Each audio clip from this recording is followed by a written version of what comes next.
Hello everyone, and welcome to this presentation on cost centers, profit centers, and investment centers from a management accounting perspective. In management accounting, organizations need ways to measure performance, control costs, and evaluate different departments. One of the most effective ways to do this is through something called responsibility accounting. In this presentation, we will explore three important responsibility centers used in organizations. By the end of this presentation, you will understand what each center means, how managers are evaluated in each case, real-life examples from businesses, and why companies use these structures to improve performance. So let's begin by first understanding the concept of responsibility accounting. Before we discuss the three types of centers, we need to understand a key concept called responsibility accounting. Responsibility accounting is a system where a company divides its organization into different units or departments, and each department is assigned to a manager who is responsible for its performance. Instead of evaluating the company as one big unit, management evaluates each department separately.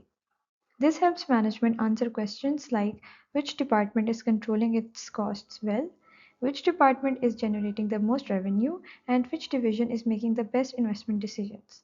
To do this effectively, organizations classify departments into three different types of responsibility centers that we are going to discuss. Each type has a different level of responsibility and authority. Now let's start with the first type, the cost center. What is a cost center? A cost center is a department or unit in a company that is responsible only for controlling costs. The manager of a cost center is evaluated based on how efficiently they manage expenses, not based on how much revenue they generate. This means that the department does not directly generate income, but it is still very important for the organization. For example, departments like human resources, IT support, maintenance, and customer service. These departments support the business, but they don't directly sell products or services. So their performance is measured by asking questions like, are they controlling the budget properly? Are they minimizing unnecessary cost? Or are they operating efficiently? This makes cost control a very important responsibility for managers in cost centers. Now let's talk about the main objectives of a cost center. The primary goal is cost control. Management wants these departments to perform their tasks efficiently while keeping expenses under control. Some key objectives include controlling operational costs. Managers must ensure that the department operates within the allocated budget. Secondly, improving efficiency.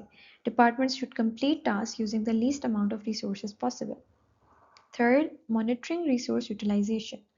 Managers should ensure the staff, equipment, and materials are used effectively. Fourth, supporting revenue generating departments. Although cost centers do not generate revenue directly, they support departments that do. For example, the HR department helps recruit employees who contribute to the company's success. So, even though cost centers don't guarantee and generate revenue, they are essential for the smooth functioning of the organization.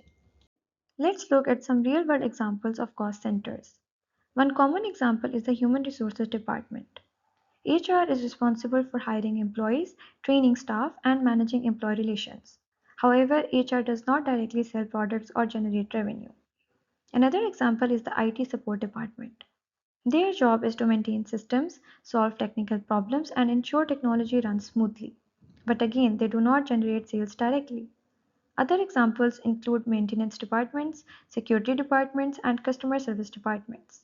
All these departments incur costs but do not directly produce revenue. Therefore, they are classified as cost centers. Let's move on to the second type of responsibility center, that is the profit center. What is a profit center? A profit center is a department or unit that is responsible only for revenues and costs. Unlike cost centers, profit centers generate income. Managers in profit centers are evaluated based on how much profit their department makes. Profit is calculated as revenue minus expenses. This means the manager must focus on increasing sales, controlling expenses, and maximizing profit. This gives managers more responsibility and decision making power. They must balance both revenue generation and cost control. Because of this, profit centers are usually found in business units that sell products or services. Let's look at some examples to understand this better. One common example of a profit center is retail store branches. Imagine a large retail chain with many stores across different cities. Each store generates its own sales, pays its own operating cost, and has its own manager. The store manager is responsible for making sure the store earns profit. Another example is product divisions in a manufacturing company. For example, a company that produces mobile phones, laptops, tablets, each product division may be treated as a separate profit center. Similarly, restaurant chains often treat each branch as a profit center. Each restaurant manager is responsible for sales revenue, staff expenses, and food costs. So their performance is measured by profitability.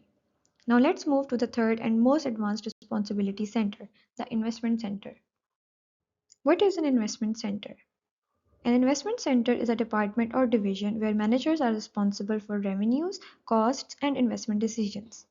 This means managers control not only operations but also how assets and capitals are used. This gives managers even greater authority and responsibility. For example, they may decide whether to buy new equipment, whether to expand operations, whether to invest in new technology or not. Because of this, investment center managers are evaluated using financial performance measures that consider both profit and assets. This allows companies to evaluate how efficiently managers use the company's investments. Let's look at the performance measures used for investment centers. To evaluate investment centers, companies use several financial performance metrics. One of the most common measures is return on investment, or ROI. ROI measures how efficiently a division uses its assets to generate profit. Another measure is residual income. Residual income shows the profit remaining after deducting the cost of capital. Some organizations also use economic value added, or EVA. This measure calculates whether a division is creating value beyond the required return on capital. These measures help management determine whether investments are being used efficiently and whether the managers are making good financial decisions. Because investment center managers control both profits and investments, their performance evaluation is more complex. Now let's compare the three responsibility centers we discussed. A cost center is responsible only for cost control. Managers focus on managing expenses and improving efficiency. A profit center is responsible for both revenues and costs. Managers aim to maximize profit by increasing sales and controlling expenses. An investment center has the highest level of responsibility. Managers control revenues, costs, and investments and assets. This structure allows organizations to delegate decision making while maintaining accountability. It also helps management evaluate each department more effectively. Let's look at a real world example to see how these centers exist within the same company. Imagine a multinational company. The HR department would be a cost center because it manages employees but does not generate revenue. The regional sales division would be a profit center because it generates sale revenue and manages its own expenses. The international business unit could be an investment center because it decides where to invest money, expand operations, and allocate resources. This structure helps large companies manage complex operations effectively. There are several advantages to using responsibility centers. First, it creates clear accountability. Managers are responsible for the performance of their department. Second, it improves performance evaluation. Management can identify which departments are performing well and which are not. Third, it allows decentralized decision making. Managers at lower levels can make decisions quickly without waiting for top management. Finally, it improves managerial control and strategic planning. Companies can track financial performance more accurately. However, the system also has some limitations. Although responsibility centers are useful, they are not perfect. One limitation is conflict between departments. Sometimes departments focus only on their own performance rather than the company's overall success. Another challenge is allocating shared costs. Some costs, like utilities or administrative expenses, must be divided among departments, which can be complicated. There is also a risk that managers focus only on measured metrics rather than long term goals. For example, a manager might reduce costs in ways that harm quality or employee morale. Therefore, management must use responsibility accounting carefully and strategically. To conclude, cost centers, profit centers, and investment centers are essential tools in management accounting. They help organizations monitor performance, control costs, evaluate managers, and improve decision making. Each center has a different level of responsibility. Cost centers focus on cost control, profit centers focus on profitability, and investment centers focus on profit and asset utilization. By using these structures, organizations can manage operations more efficiently and achieve better financial performance. Thank you for listening, and I hope this session helped you understand these important management accounting concepts. If you found this session helpful, feel free to like, share, and subscribe for more videos related to financial and management accounting concepts.